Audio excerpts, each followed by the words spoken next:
Dobrodošli na kanal Misterije ukratko. Danas ću vam prepričati film iz 2013. pod nazivom Old Boy. Bacite subscribe za još ovakvog sadržaja, uključite notifikacije i udarite like da pomognete kanalu. Lijep pozdrav i hvala na gledanju. Priča počinje sa bezosjećajnim prodavcem po imenu Joe. Izgubio je poslove zbog čestog opijanja i flertovanja sa ženama. Bio je prezauzet poslom, toliko da je propustio 3. rođendan svoje kćerke Mije. Supruga mu je to zamjerila i bila je ljuta, a on joj je rekao da 3-godišnjem djetetu nije važno da li će on doći ili ne. Nakon svađe sa ženom ponovo se napio, a na kraju je povraćao i onesvijestio se. Kada je došao sebi, odlazi u bar svog starog prijatelja Čakija, ali Čaki mu ne dozvoljava da uđe jer je previše pijan. Na ulici pronalazi jednu Azijatkinju koja je držala žuti kišobran i prodavala igračke. Od nje je kupio patku, igračku za svoju kćerku. Kasnije, kada se Čaki spremao da izađe iz bara, ispred je ugledao igračku, ali od Joea nije bilo ni traga. Joe se kasnije budi u maloj sobi u hotelu, gdje je bio zarobljen. Redovno su mu davali hranu, ali nije imao kontakta sa spoljnim svijetom. Uspavljivali su ga gasom koji su puštali u njegovu sobu. Uzeli su mu otiske i razne briseve, a on kasnije na vijestima saznaje da je njegova žena seksualno zlostavljana i pretučena na smrt. Joeovi otisci prstiju koji su ranije uzeti podmetnuti su na mjesto zločina, što ga čini jedinim osumnjičenim za smrt njegove supruge. Bio je skrhan tom činjenicom, ali bio je potpuno bespomoćan. Počeo je da gubi razum i da halucinira. Kasnije se sprijateljio sa mišem, koji je neko vrijeme bio i njegov jedini pratilac. Sve dok jednog dana njegovog miša nema, a kasnije Joe saznaje da je skuhan i serviran mu za obrok. To je uništilo Joea i pokušao se ubiti, ali nije uspio. Čovjek po imenu Cheney nadgledao je Joea preko kamere. 5 godina kasnije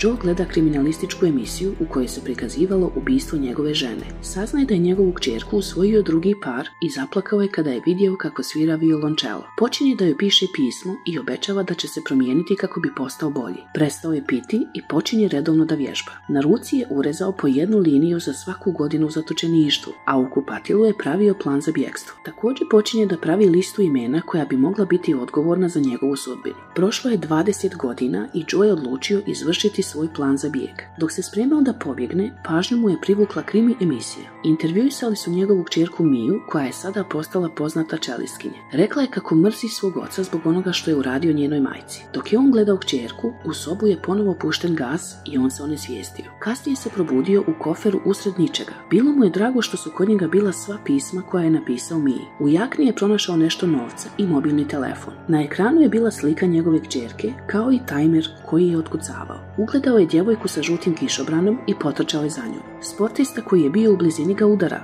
misleći da maltretira damu, ali brzo je eliminisao sve ostale. Krenuo je ponovo za njom i u gužvi pronalazi žuti kišobran, ali to je bio beskućnik. Bio je agresivan prema njemu, ali zaustavlja ga medicinska sestra po imenu Marie. Joe je krenuo da ide, ali Marie je krenula za njim jer je smatrala da mu treba neko sa kim će moći porazgovarati i daje mu svoju vizitku. On je uzima i nastavlja trčati. Odlazi do Čakija u bar i govori mu šta se dogodilo. U tom trenutku ga poziva nepoznata osoba i govori mu da će biti još posljedica zbog onoga što je ranije radio. Zamolio je Čakija za pomoć da pronađe ljude sa svoje liste prema kojima se ogriješio, kako bi pronašao svog otmičara. Većinu njih je precrtao sa liste jer se nisu uklapali. Sljedećeg jutra Čaki pronalazi Joea na podu. U džepu pronalazi broj od Marie i ona je brzo došla da pomogne. Malo kasnije pronalazi hrpu pisama koje je on pisao za svoju kćerku. Kada je došao sebi, bio je ljut jer su to bila pisma samo za njegovu kćerku. Upitao je zašto do sada nije pozvala policiju, a ona mu odgovara kako vjeruje u njegovu priču i želi mu pomoći. Krenuli su u potragu za muškarcima na njegovoj listi i počinju sa njegovim bivšim šefom, a onda je Joe shvatio da on ne može biti njegov otmičar. Kasnije se Joe prisjeća kineske hrane koja mu se uvijek služila dok je bio u zatočeništvu. Posjećuje razne kineske restorane i pokušavaju pronaći iste knedle koje su mu služili godinama. Marie ga ostavlja jer mora raditi, a on je nastavio sa potragom. Konačno pronalazi restoran i vidi čovjeka kako uzima papirne kese.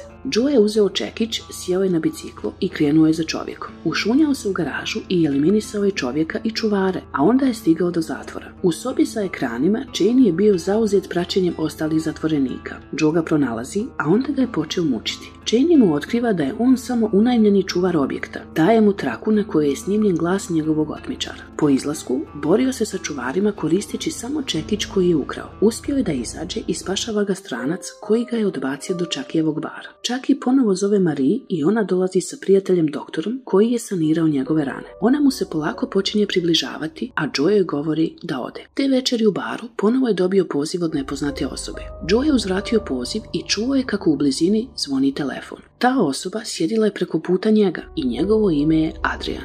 Joe ga je pokušao napasti, ali zaustavlja ga dama koja je bila njegov tjelohranitelj. Adrian mu govori da ima njegovu kćerku i izvadio je Joeovu listu imena. Pocijepao je papir i predložio mu je izazov. Ako prihvati i uspije, Adrian će mu dati video snimak ubistva njegove žene i pismeno priznanje da je Adrian počinio zločin i da je oteo i zarobio Joea. On će također dati Joeu dijamante u vrijednosti $20 miliona, a Adrian će okončati vlastiti život pred Joeom kada završi izazov. Izazov je u tome što bi Joe trebao saznati Adrianovo ime i otkriti zašto ga je Adrian zatvorio na 20 godina. Na sva ova pitanja Joe bi trebao odgovoriti u roku od 46 sati. Ako ne uspije, Joe će ostati bjegunac bez nagrade i Adrian će okončati život njegove kćerke. Upozorava ga da će ako i ode u policiju ili upozori kćerku, posljedice biti velike. Adrian mu tada pokazuje snimak mučenja Marie, a onda je posljednji put upitao da li prihvata izazov. Kada je rekao da pristaje, dali su mu adresu na kojoj se Marie nalazi i on odmah odlazi tamo. Tamo ga je uhvatio Jamie koji ga počinje mučiti, ali nakon što je primio Adrianov poziv, on i njegovi ljudi odlaze. Malo kasnije, Marie koristi Shazam da otkrije melodiju zvona na Joeovom telefonu. Saznaju da je to himna Joeove pripremne škole i privukao ih je članak o direktorici škole po imenu Edwina. Krenuli su da je pronađu, a na putu do tamo,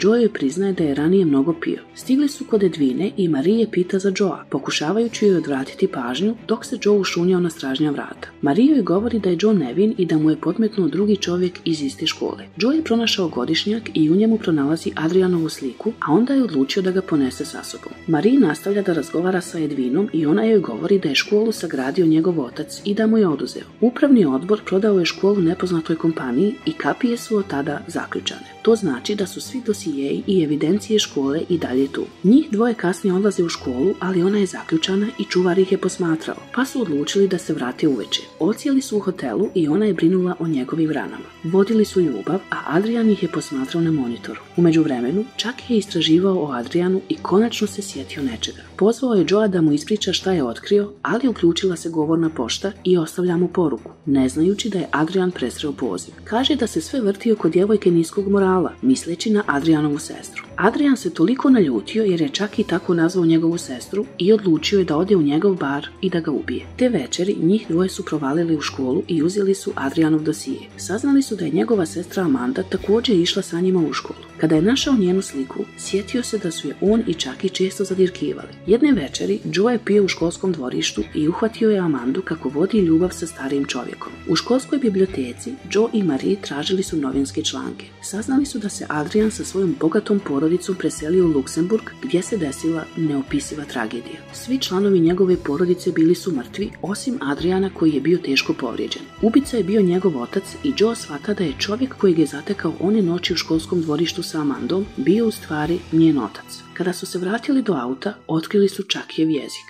Joe je bio toliko ljut da je bio spreman da ubije Adriana, ali ga je Marie spriječila. On ju je poljubio, a onda se odvezao u auto. Dobio je video u kojem je Mia bila svezana i sa brojnim modricama. Stigao je do Adriana, a onda se borio sa njegovom damom, koju je na kraju ubio. Adrian mu govori da se Mia nalazi u blizini, ali neće je vidjeti dok mu ne da odgovor na njegov izazov. Adrian mu je ponovo postavio pitanje, željeći da mu kaže ko je on i zašto ga je zatvorio na 20 godina. Joe mu odgovara da ga Adrian krivi za tragediju koja je zadesila njegovu porodicu, jer je on uhvatio njegovu sestru na djelu sa ocem i svima je rekao za to. Taj skandal primorao je porodicu da se odsele u Luksemburg, gdje je njegov otac ubio svoju ženu, kćerku, pa onda i sebe. Adrian je preživio, ali je bio ozbiljno povrijeđen. Adrian mu otkriva da njegov otac nije imao aferu samo sa njegovom sestrom, već i sa njim. Obzirom da je Joe završio izazov, Adrian je ispunio svoje obećanje. Dao mu je njegovu nagradu, a onda ga je odveo do mjesta gdje se Mia nalazi. Odvodi ga do TV studija. Tamo Joe otkriva da je kriminalistička emisija koju je gledao u zatočeništvu bila osmišljena samo za njega. Nakon toga odveo ga je do Mije koja je svirala violončelo. Ispostavlja se da to nije bila njegova kćerka, već plaćena glumica koju je pronašao Adrian. Joe je pobjesnio i zahtijevao je da mu dovede njegovu kćerku. Adrian govori da ga nikada nije pitao pravo pitanje, a to je zašto ga je pustio na slobodu. Adrian mu tada pokazuje snimak odrastanja njegove kćerke. Otkriva mu da je bio u mogućnosti da promijeni njeno ime i podatke, nedostatke, tako da postane zavisna i da razvije kompleks zbog oca. Joe počinje da drhti dok mu Adrian pokazuje fotografije Marie i video kako su se njih dvoje upoznali, a onda kasnije i vodili ljubav. To otkriće potpuno uništava Joea. Pozvao je Marie, a Joe ga preklinje da joj ništa ne otkriva. Adrian mu tada govori da je razlog zašto ga je oslobodio da bi osjetio istu bol kao i on. Sada kada je njegova osveta završena, Adrian je okončao svoj život. Neko vrijeme kasnije, Joe šalje nekoliko dijamanata Marie i piše joj pismo u kojem govori da je učinio nešto strašno i da bi trebala pronaći sreću sa nekim drugim. Odlazi do Chaneyja i daje mu neke od dijamanata i traži da ponovo bude zatvoren.